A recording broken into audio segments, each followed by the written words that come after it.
All right. Got to make sure we get the Facebook groups in here and save a couple change. Make sure those get in here so everybody over there can see. All right. Looks like we could go. Welcome into another episode of Broncos for Breakfast. I'm your host today, Erick Trickel, and joining me this morning is Dylan Von Arx as Nik Kendell is MIA. Unsure what's going on, but hoping everything's all right there. Dylan, my man, how are you doing on this fine Friday morning?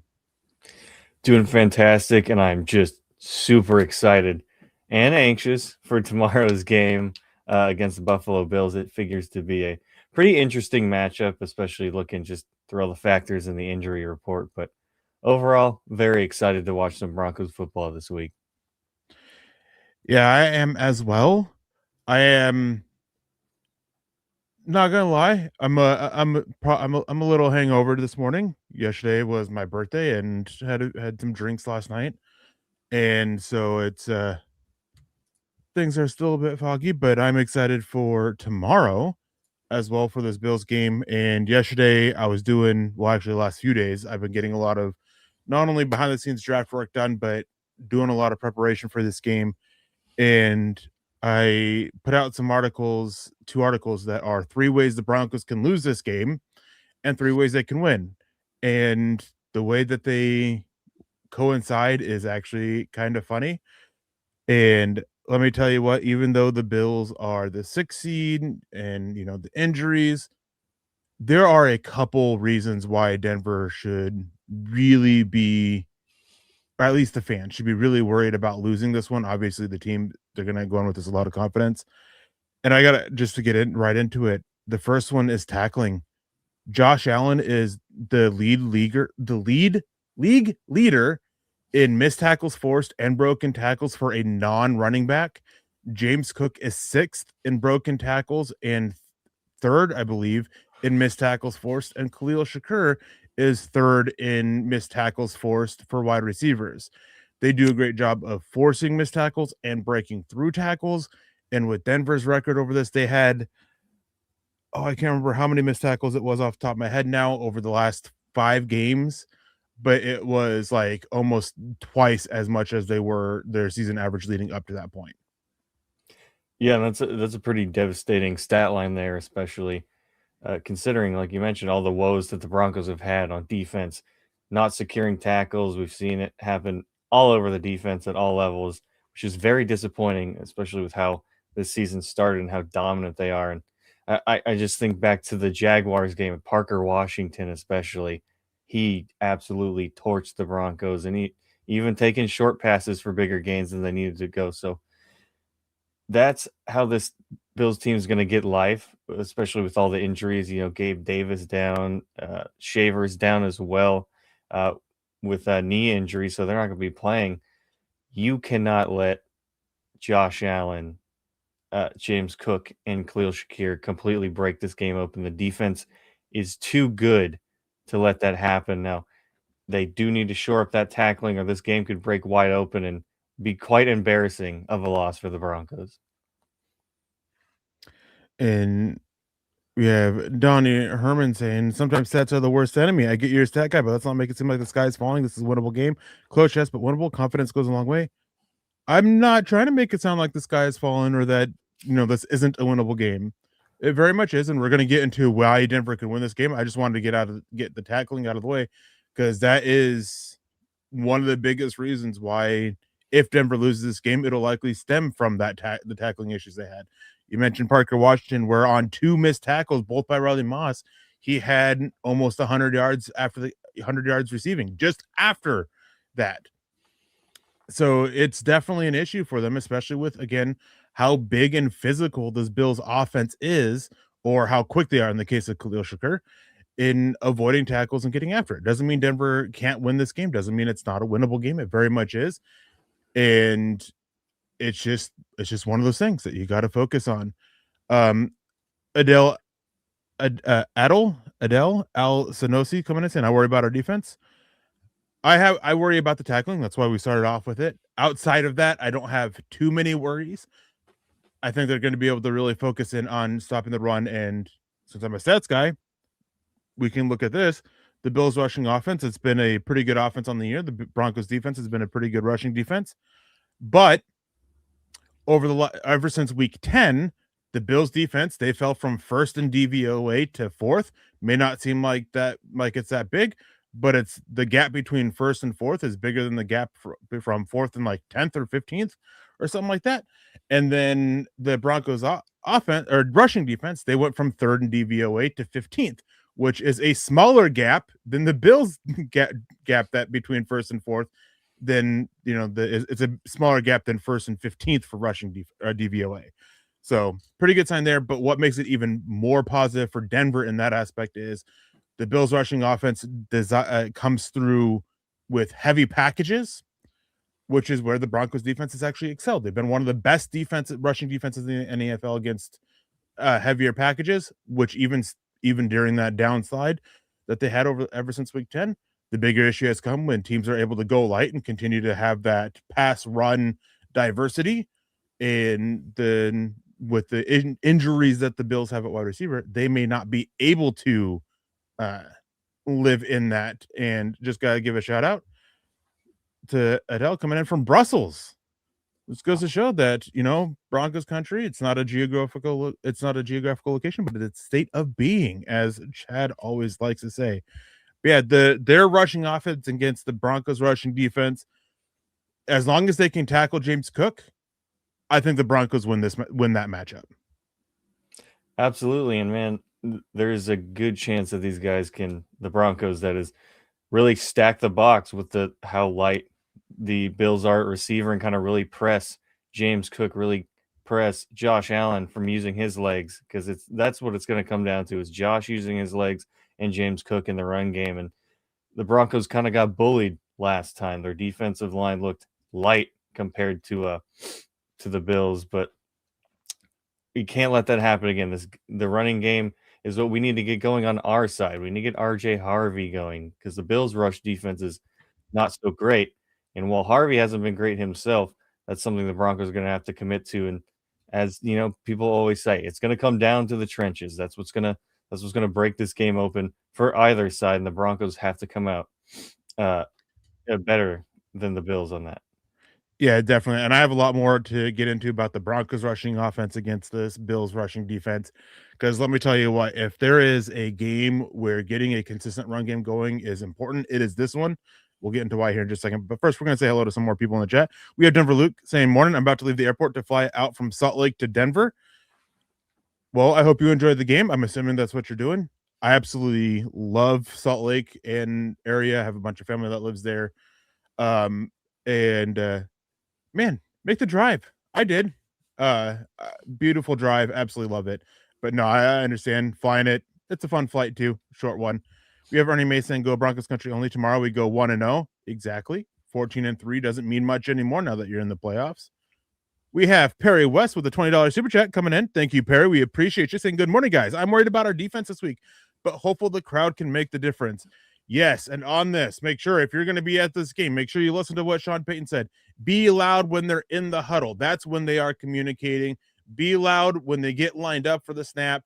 You don't need to be loud. I mean, we were there for the Giants game, and even in previous years when we've been there, it's always fans get loud right when they break the huddle, and then they kind of quiet down when they're in line. It's like, no, you get loud when they're in the huddle, make it harder for them to hear what is being called.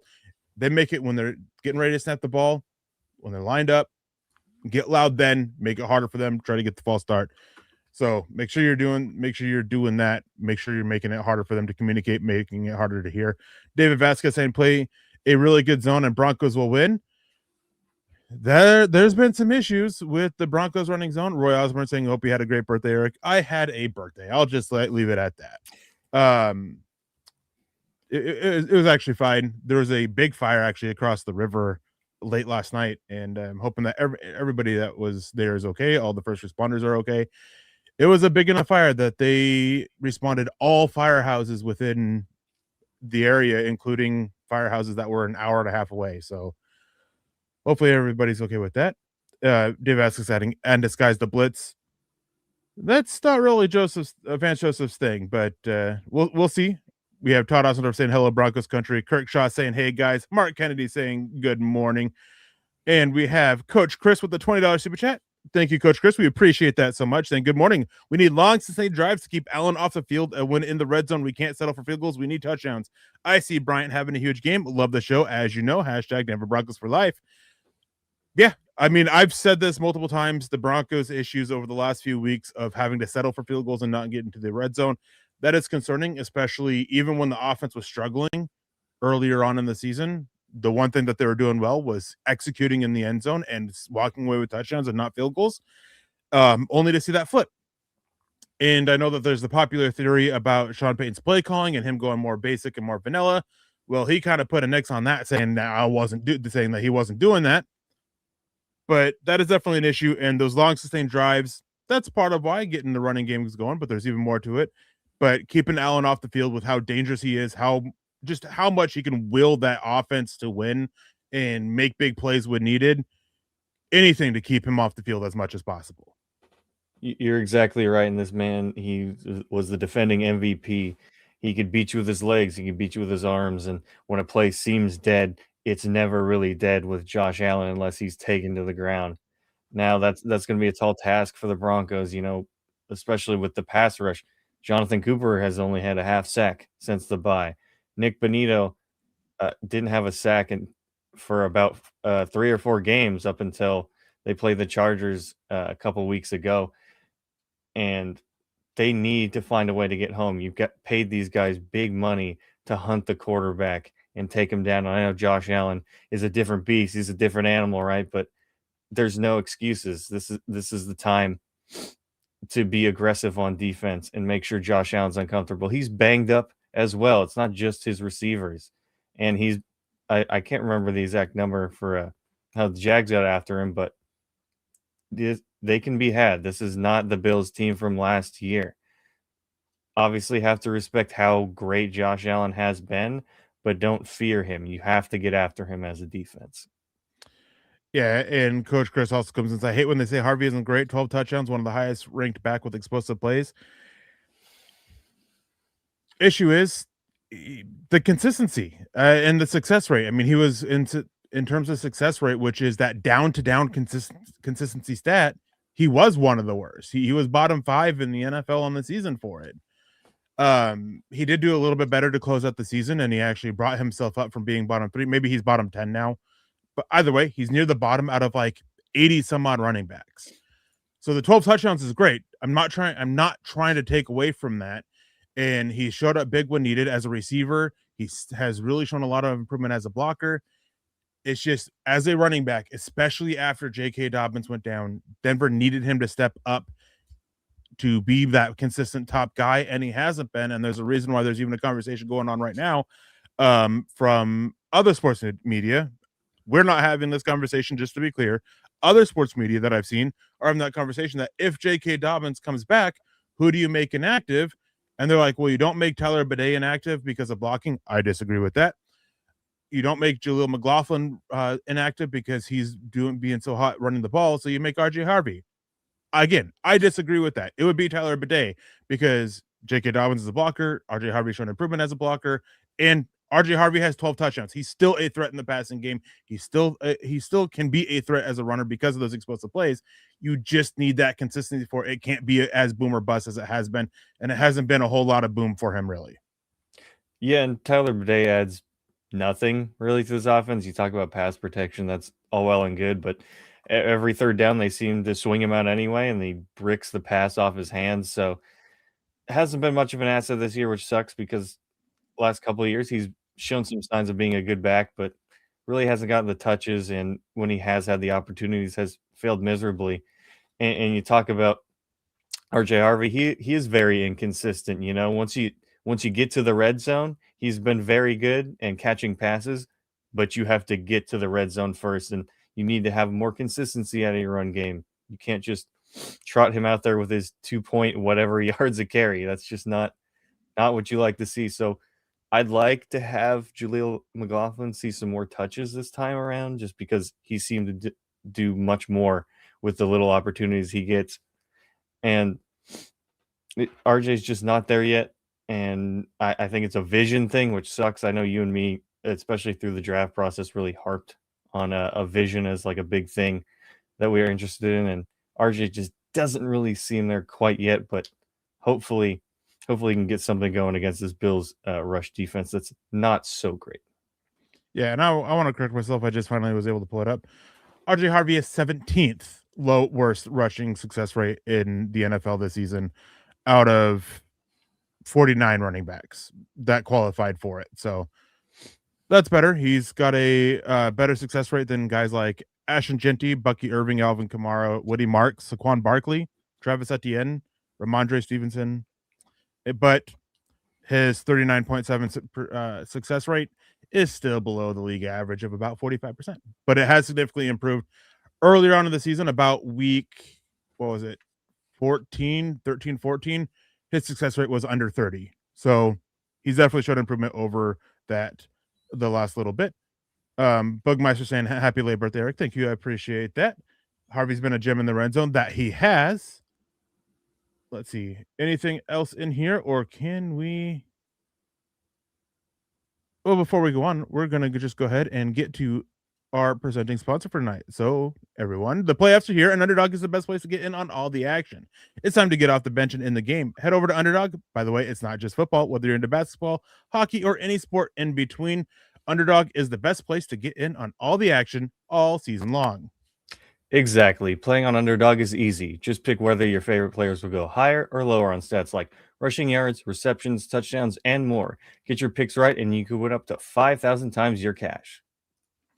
Yeah, I have so much fun playing Underdog and winning money while watching football. That's a touchdown, you guys. Download the Underdog app today and sign up with promo code MHuddle to score $75 in bonus entries when you play your first $5. That's promo code MHuddle. Millions of fans have already won billions making picks on Underdog.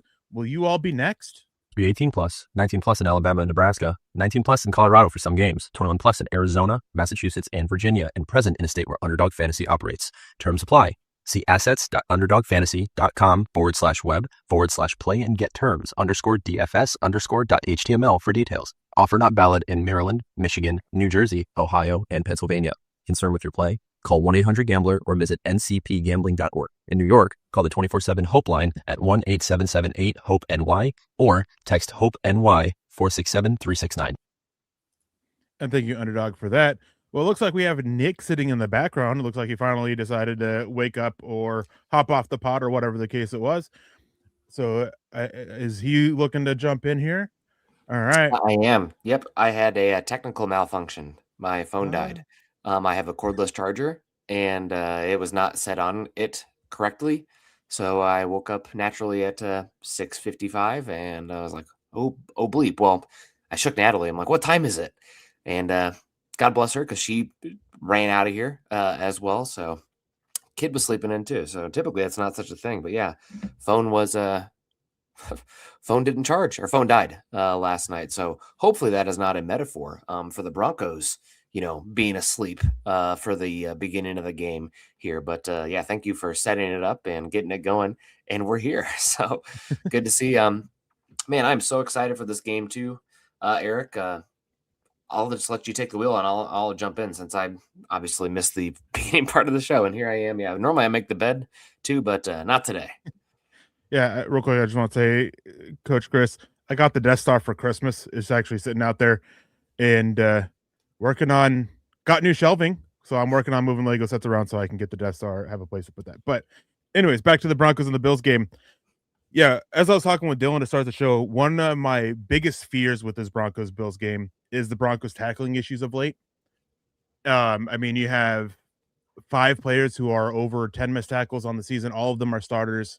Yeah, Riley Moss, Talanoa Hufanga, Alex Singleton, Nik Bonitto, DJ Jones, sitting there at the top 5. And then you have on the Bill side of it, you have James Cook, who is 6th in broken tackles for running backs and 3rd in missed tackles force. You have Khalil Shakur, who's 3rd in missed tackles force. And you have Josh Allen, who leads the NFL in both missed tackles force and broken tackles for all non-running backs.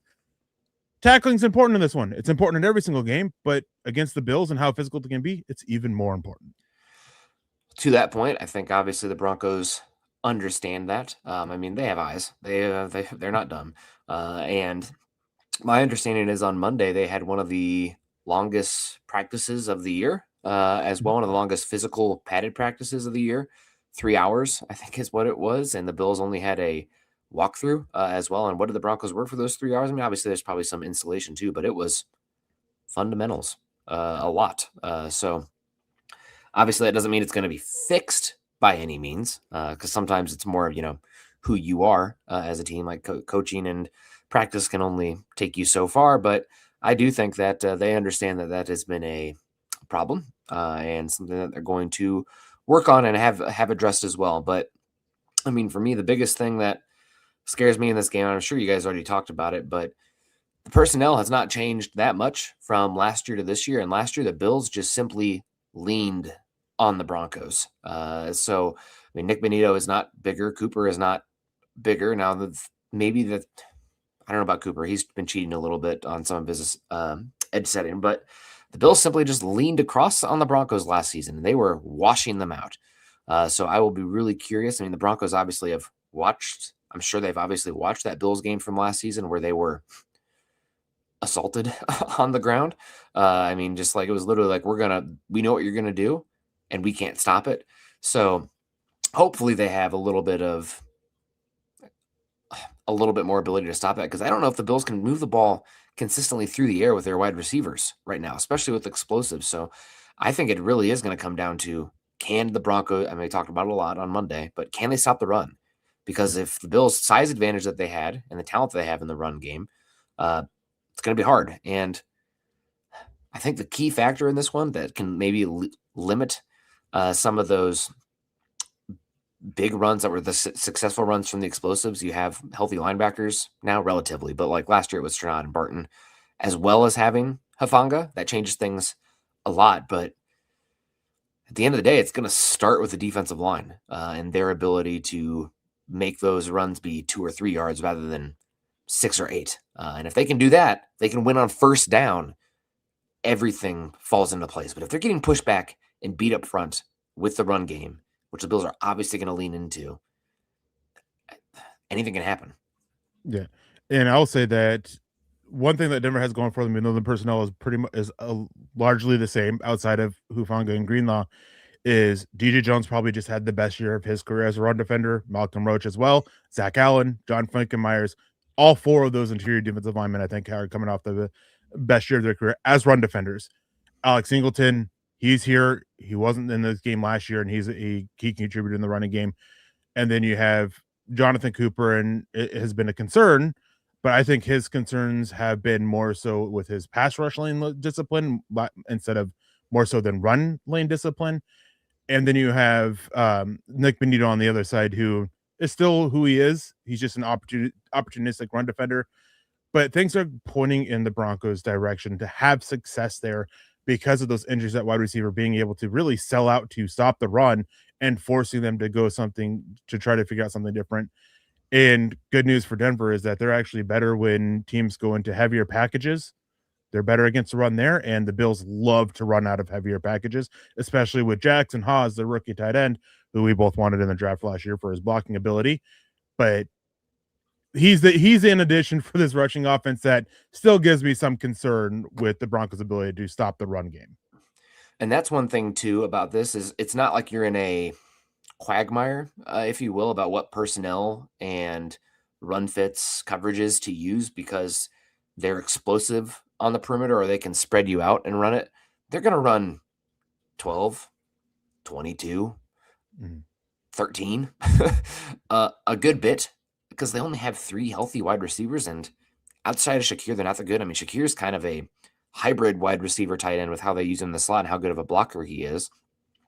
So, like, it's not like the Broncos are going to be run on because they're getting him in light packages. Like, they're going to get them into heavy and run on them. And that's a benefit to the Broncos. Now, I wonder what that is. Denver going to be able to guard the tight ends out of base? That's another question here. I don't think necessarily they'll be hitting explosives out of it. So I think I'm probably playing more to the down and distance than I am to the matching the personnel on some of that.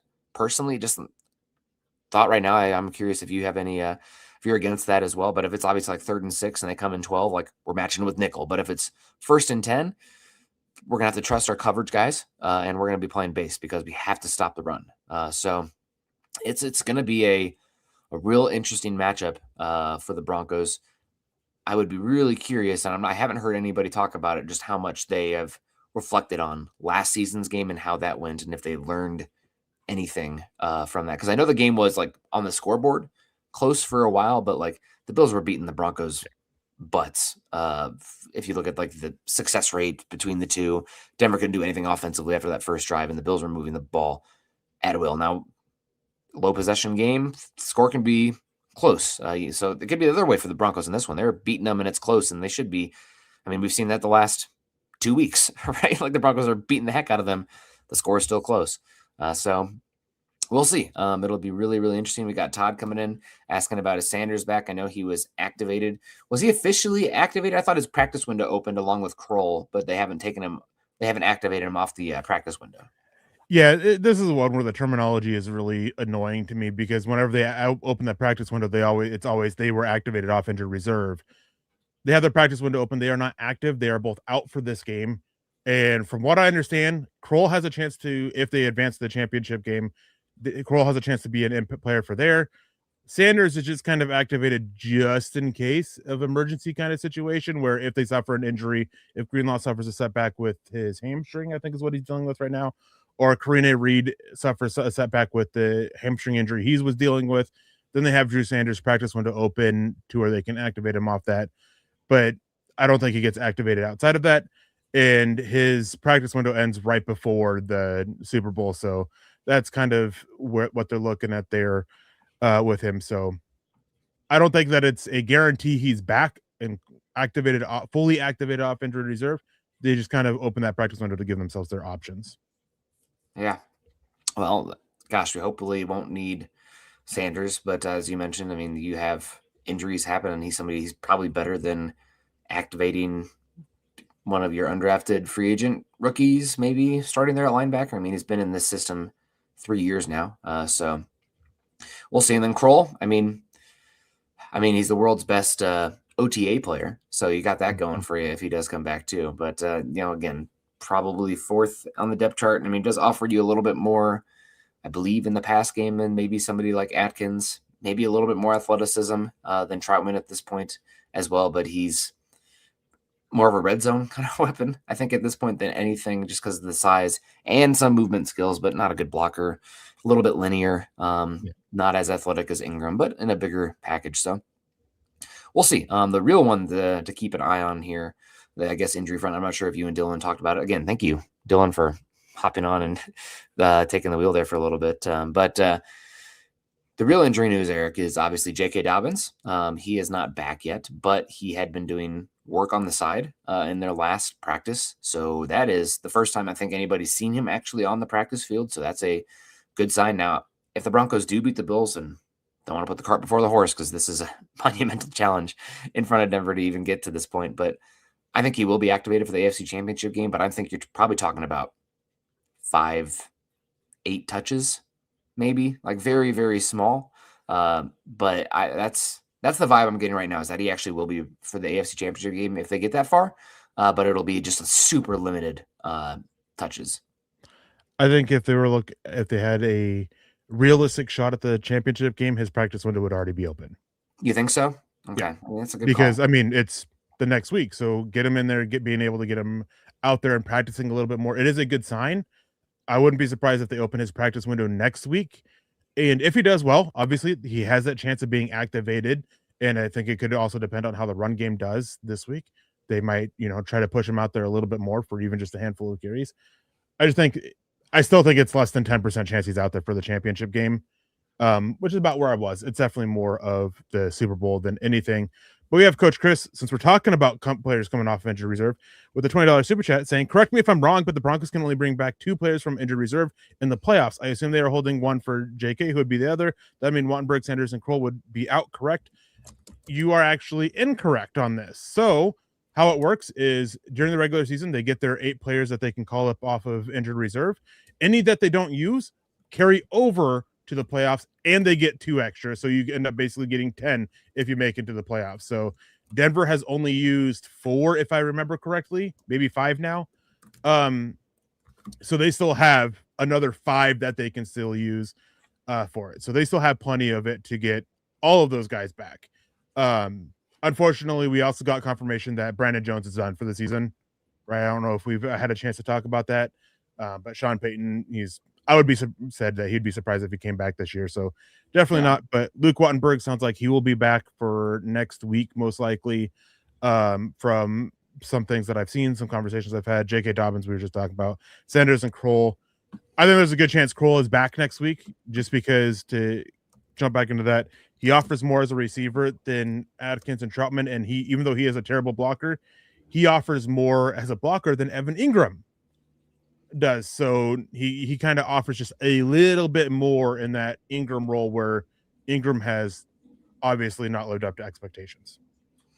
Yeah, I'm with you all that. And shout out to Coach Chris. Thank you so much. $20 super chat coming in here 2 times this morning. So really do appreciate you, Eric. I did have a few questions I wanted to ask you as well. Todd saying Brandon Jones being out a loss. It is.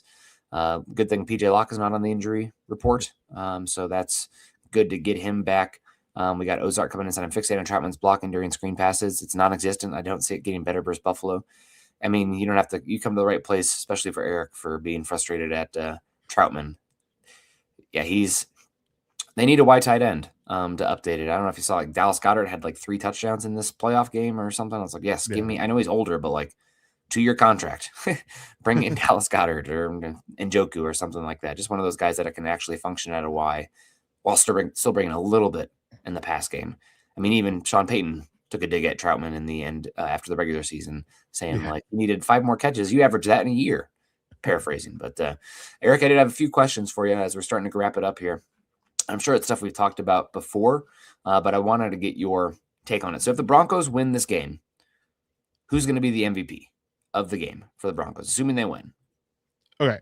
I'm glad you asked, because when I was talking with Dylan, I kept hinting about wanting to get into this more. If Denver wants to win this game, they need RJ Harvey to be the MVP of this game. And the reason for that is actually simple. It's not just about what he does. It's about the changes he forces with the Bills defense. So the Bills defense, they love to sit in a cover 2 split field, too high defense. And they love to dare teams to run in that, which they've not been great. They've been one of the worst run defenses in the NFL this year. Bottom 3. And the issue with that is Bo Nix really struggles with those split field 2 high coverages that teams look at, especially those that leave the intermediate, 10 plus intermediate area of the field vulnerable like the Bills do. So Denver needs to get the run game going, because when teams get run game going, and I can't remember who it was, but I saw one of the defensive minded guys break this down, and he was saying that once teams get to about 7, depending on when, it's like, if the teams get to like 75 rushing yards in the first half, the Bills exclusively play cover 3 in the second half or something to that effect. But anyways, the overarching point was, when teams run the ball, Bills change to cover 1 or cover 3, which is something that Bo Nix has done well against. And it's actually the 2 coverages that he does his best against. So Denver needs to figure out get that run game going, because not only can it, run game help sustain long drives, help you put it ahead of the sticks, it also is going to force the Bills to change up what they do defensively and make things a little bit easier for Bo Nix in the passing game to help keep control of the game. So if Denver wants to win this game, the MVP has to be RJ Harvey. Doesn't have to be McLaughlin or McGoffin. RJ Harvey, because even though the Bills do well they're like the 3rd or 4th best team in handling running backs out of the backfield and coverage, they showed some weaknesses there against the Jaguars, and some of the injuries that they're dealing are definitely impacting that. Jordan Poyer being out is a big one for it. Terrell Bernard also not being back, and the replacements that they have to keep rotating in at linebacker hurt that. So they've actually been more susceptible over the last 4 weeks to running backs out of the backfield. So I went with Harvey because of what he can do as a pass catcher. We don't really see that from Jaleel McLaughlin, but so I would say him, but McLaughlin also needs to be a part of that. Denver has to get a run game going is basically what I'm trying to say.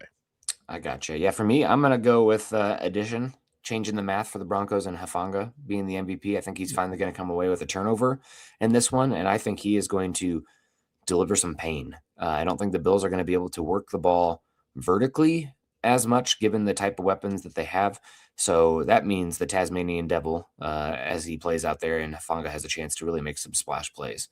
And I'm hoping force fumble, strip sack, interception, just some big hits. I mean, he brings an energy that I don't think this Broncos team will lay down and struggle against the run like they did last season. Again, it starts up front, but I'm going to go with Hufanga as the MVP there.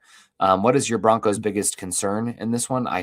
You said your MVP if the Broncos win was that, but my biggest concern is Harvey in this one coming in, just because as everything you said, he has not run the ball well this season. Now he's been a really useful player because of what he's done in the pass game, but right now he's not there yet. Game speed, picking the lanes, how to attack different creases, when to go, what he sees is just not there right now. Game doesn't seem like it's slowed down for him there. Maybe it never will, but right now he's not a good runner of the football down to down, and that makes him the biggest concern for me because the Bills are going to invite Denver to run the football. They're going to play put an umbrella on top of the coverage, and that means Denver has to take advantage of that and force them out of that. So my biggest concern, and I didn't give you the list, so you probably would have put Harvey maybe here as well. You can say him again too, Eric, but he's my biggest concern. He needs to show up. Now, real quick with Hufanga, I want to say that I'm glad that you mentioned him because I absolutely love his comment that he made about wanting to play the Bills. Because he's like, I wanted them after you play them with a loss, you're angry about it. He goes, even though I wasn't here, I'm angry about the loss they had now a year ago. And I like that mindset. And, he just always has such a good mindset when it comes to playing defense and always seems to be so focused. So glad you mentioned him. If, I agree with you in terms of defensive MVP, it definitely needs to be him and being a difference maker that they brought him in to be. But again, it's just got to go back for me. It has to go back to getting the offense going. And my biggest concern is going to be RJ Harvey as well. It's if they can't get this run, or I should say run game in general, because if they can't, I really struggle to see Bo Nix getting going just because of what he has done against these split shell coverages has not been great. He's actually, if you make it specifically against that, he's been the worst quarterback, maybe second worst quarterback in the NFL against these split field coverages. And it's not even close. Like he's not even close to being, in the top half or outside of the bottom 10 or even the bottom 5. He is far and away one of the worst. And so it's if you can't get that run game going and get it to where you can alleviate that pressure off your quarterback in his only second playoff start against a very experienced playoff team, against a team that they do, despite all their issues with defense, they actually have a pretty good passing defense. So you got to do whatever you can to do that. So if Denver cannot get that run game going, I will be worried all game long and hope that Bo Nix is able to buck the trend and be able to figure it out. And maybe the extra rest and extra time to prepare for this, we're ready for it. So it is, it's got to be the run game just because of the domino effect that it has with everything else within this offense. Yeah. Yeah, absolutely. I don't know. Renaissance Man has come in saying that fans were sensitive. If you're talking about us, I don't think we've said a negative thing about the Bills here on this one. Maybe he's just saying in general. I've made, and the algorithm on Twitter, puts what you want to see in front of it. But I've seen Bills fans saying like, this is the most enjoyable fan base we've dealt with in multiple years. So, I mean, there's always, some annoying fans, but yeah, it's hopefully not an issue, but thanks for coming in, Renaissance Man. Hopefully a good game if you are a Bills fan coming in here. And keeping it going here, we got I wanted to ask you the biggest dark horse difference maker also for this Broncos game. For me, I think it's going to be, oh man, I've been leaning in between a few of them. I think it's got to be Marvin Mims on that one for the Broncos because of the explosive. It's going to be really hard to create explosive plays for the Broncos, I think, in general, with the umbrella coverage of the Bills play. And also you got the special teams ability as well. And Mims, I mean, we've seen him. He's not going to be a volume player by any means, but with the trickeration in the run game, special teams added in the explosiveness in the pass game, maybe some yak screen ability underneath as well. Marvin Mims is definitely my dark horse difference maker for this game. Marvin Mims is a good one. When he first mentioned it, he was one that popped to mind just because I know the Bills are not great on punt coverage. They definitely have a weakness there, and so Marvin Mims is a good one. I'm gonna go with Riley Moss actually with this one, with the way that with the receivers that they have. And earlier we had somebody talk about, Denver playing zone. This is a game they should play man. Josh Allen really struggles with man coverage. He is bottom 5, I think, in DVOA against man coverage. A lot of, the other metrics, the success rate, the completion percentage, the passer rating, all those, and on target throw percentage, turnovers, basically everything is bottom 5, bottom 10 for Josh Allen against man coverage. And so with Patrick Surtain, obviously, I think that with the quality of receivers that they're dealing with, I think that they're going to, you know, probably try to focus him on tight ends or maybe Khalil Shakur. So I think this is a big one for Riley Moss and really wanting to bounce back because of all the issues that he had. Again, I talked about it earlier with Dylan, the missed tackles that went for almost 100 yards against the Jaguars on 2 missed tackles from him. Ever since he put on boxing gloves, he's losing his assignments a little bit more. There's been more coverage busts with him over recent weeks, including a big one in that Jaguars game. So I think that he is going to want to essentially flip the script with the narrative about him and go out there with this one and capitalize on what may be a slightly better matchup for him with those quality of receivers and go out there and try and play big. One concern, though, is that the Broncos are one of the worst passing defenses when it comes to non-number 1 or number 2 receivers. So the other guys' receivers, they are concerned there. And basically the Bills receiver core is Khalil Shakur, who's 1 or 2, and then a bunch of other guys. Yeah. Okay, Eric, now I'm going to ask, I got a few more here that I wrote up last night. So I didn't mean to get here late, but I knock it off on the chat, guys. Come on. Dad's not happy. I want the matchup of the game. So Bills player versus Broncos player. What's the one that you're really keen in on this one? I'm going to say mine first, and you can leave it to the other side if you want, but I think it's pretty obvious to me looking at this, but it's the Broncos edge rushers versus their tackles because of the size difference. I mean, Dean Dawkins is, let's see the weight here listed, 320, 325. Spencer Brown is 315. I'm sure he's bigger than that, 320. And you got the Broncos edge rushers playing there, 250 maybe. So you're talking about a 70-pound difference, and we really felt that last year in the game. So I'll go specifically Bonitto versus Dawkins. If you remember, Eric, I love Dawkins coming out of that draft, so I'm happy to see that he's done well. Second round pick. I think was he in that Bulls draft or was he in the draft after or before? I don't remember, but yeah, really good out of Temple. Had a really good career. Heck of a run blocker. But again, Broncos doing your work on first and second down. They have an advantage on the defensive line on first and on the offensive line on first and second down because they're so big.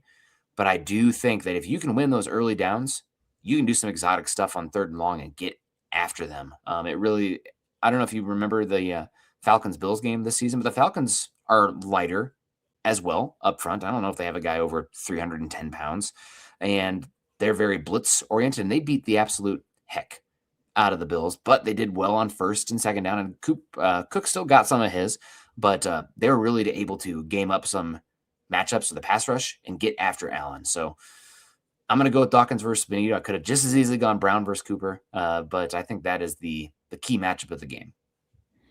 Yeah, and Dawkins he was the second to last pick in that 2017 of the second round in that 2017 NFL draft. Heck of a player. Yeah, really, I remember, absolutely fawning over him as well. Oh man, this is tough because I do 5K matchups on both sides of the ball every single week. It's one of my pre-game stuff that I do. And there's a lot that you can pick from in this one. Can I cheat and say Sean Payton versus Sean McDermott? Ooh, that is yes, you can. I love it. Say more. Okay. Again, the run game. I cannot understate the importance of getting a run game going in this one. Sean McDermott, I think he's a good defensive coach. I think he's a really good defensive mind. I think what he does, especially with the way he disguises coverage, I mean, what he's throwing at you, and you still can't read it pre-snap because he disguises it so well. And it's very frustrating. When I was going over my film study for the Bills this week, it was so frustrating trying to figure out what they were going to be doing on any given down. Even though you knew that it was going to be 99% of cover 2, unless the team was running the ball, then it's going to be cover 1 or cover 3. So Sean Payton has to make sure that he gets not only Bo Nix ready, but he has to make sure he's ready for this. we've seen it the time before, and he made a joke about it. He's going to run the ball on his play sheet this week. He made some joke about it like he did in the Chargers game. Well, here's the concerning news. In that Chargers game, they ran the ball like 8 times for a point when they had a lead and going into early in the second half. So they didn't run the ball, even though he wrote it on there, and it became, such a joke here. He can't get away from the run game too quickly. He's got to get whatever the issue has been in the red zone. He's got to get that figured out. We went from where the offense was struggling between the 20s, but doing really well in the red zone, to where they're doing really well between the 20s, as well as getting some breaks with punt returns and a couple takeaways over the last few weeks, and then struggling in the red zone, being unable to reliably punch it in.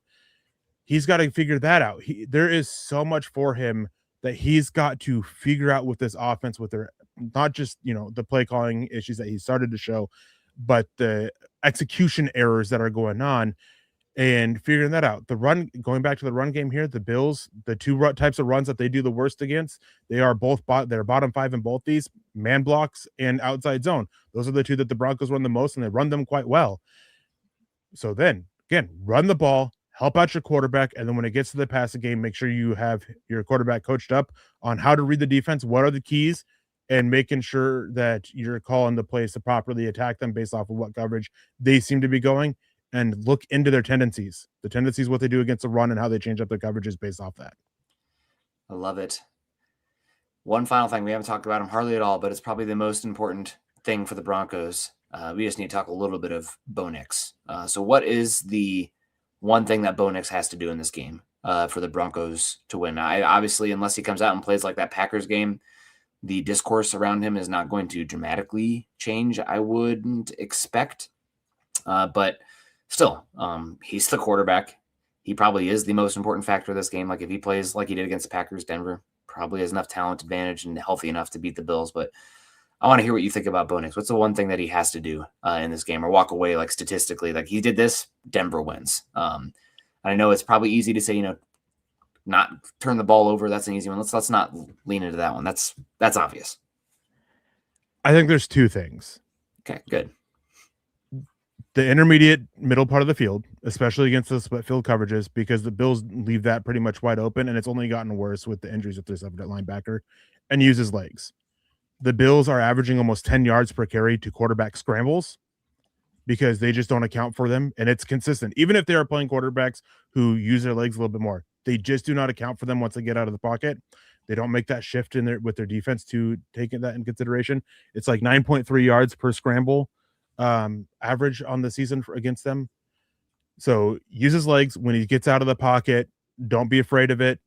Not only with how bad they are, but just how much that can fire up those around you.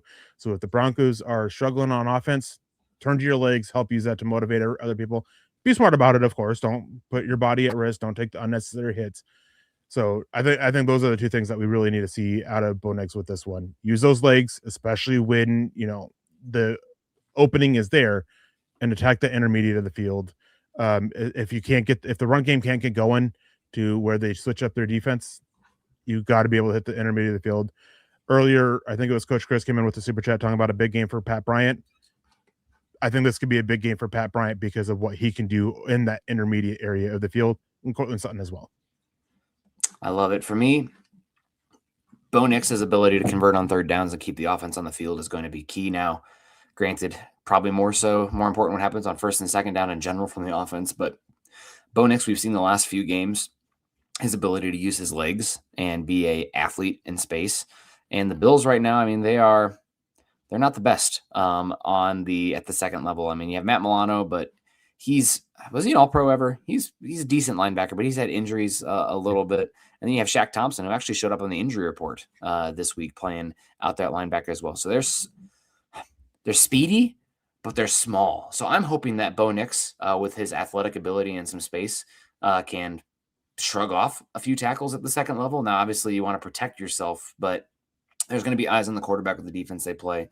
I'm hoping that he can use his athleticism to buy some time and create on those third downs and pick up. I mean, just barely get into the pylon, but the sticks counts. So Bo Nix third down, you won't necessarily call it magic, although he does have that ability, but the creativity to extend plays and convert on those third downs, staying on the field, chewing up the clock, and keeping the Bills and Josh Allen off the field, because last season you could see it, the dam broke for the Broncos last season. And one day you can help against a run offense that is bigger than you and more physical than you, size-wise, coming downhill on you repeatedly, is give them less reps, keep them on the side of the field, tire their defense out, keep their offense cold. So obviously third down key, red zone key, turnovers key.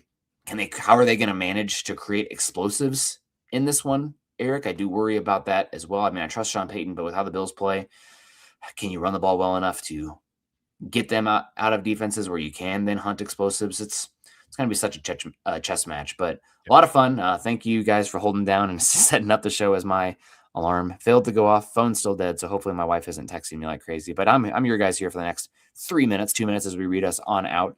Shout out to Perry West coming in here. Of course, Coach Chris a couple times. Everybody joining us in mostly their best behavior on the chat. We appreciate you. Follow Eric and I on Twitter. Eric is at Erick Trickel. I'm at Nik MHH. Also follow Dylan Von Arks at Dylan Von Arks MHH.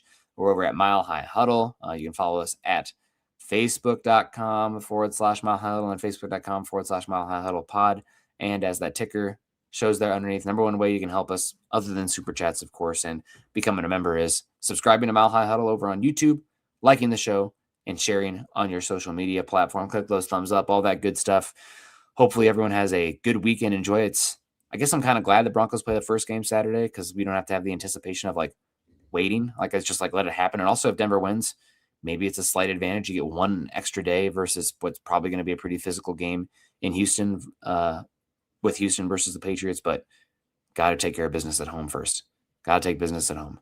So appreciate everyone. Eric, any final thoughts? Yeah, actually, I just had one thing, or actually two things.